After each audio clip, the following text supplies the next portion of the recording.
I guess let's start with the Phoenix Suns, who finished up last season with a disastrous Game 7, where they essentially no-showed in Game 7 against the Dallas Mavericks to bow out, and despite being one of, if not the best teams during the regular season. And there was a lot of attention paid to Deandre Ayton and his relationship with Coach Monty Williams. Ayton and Williams apparently have not spoken all summer.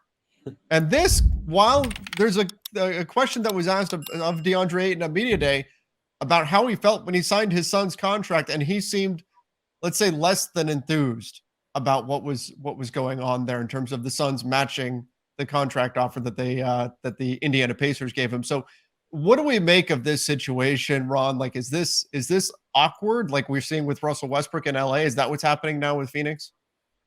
Yeah, I'm honestly not sure what's more awkward, Russ or Aiton. I mean, Aiton and the Suns organization clearly had a long-standing disagreement going back to last year when Aiton wanted a max extension, a rookie extension, and the team said no, we're just going to let you hit restricted free agency and we'll do whatever we want there. And instead of working out a sign and trade, instead of doing anything, they just said, yeah, we're going to let you, however long you're going to be free agent, we're going to let that happen. And then we're just going to match whatever, which is such a disappointing thing for a player like DeAndre Ayton, who probably wanted a change of scenery, especially after the way things ended with that ugly Game 7 loss.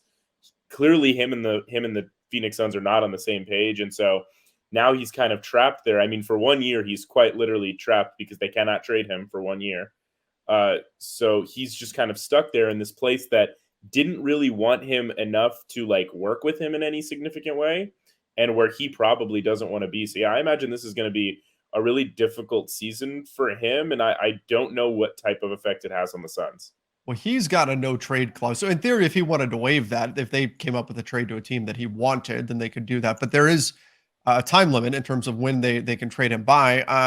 This was Aiden. Aiden said after the first practice, I haven't spoken to him at all ever since the game.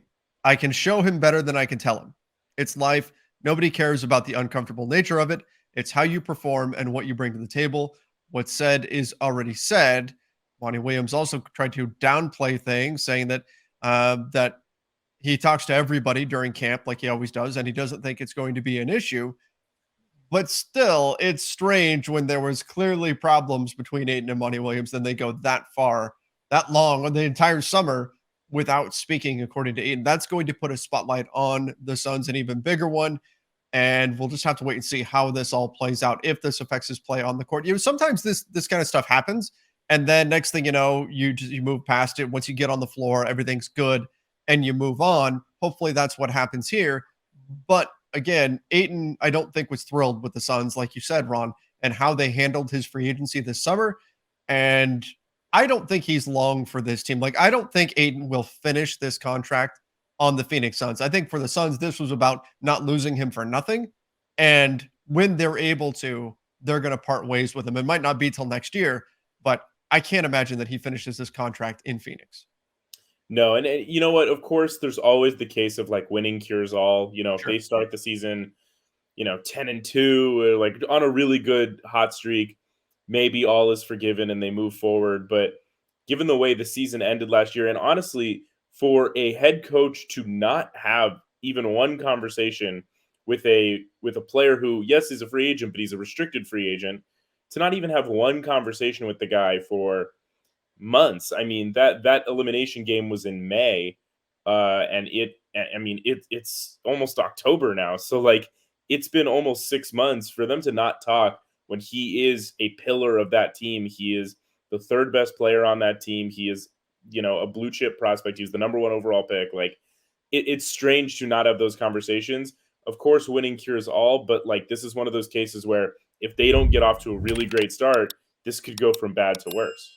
Yeah, it absolutely could. And again, something we're going to keep an eye on.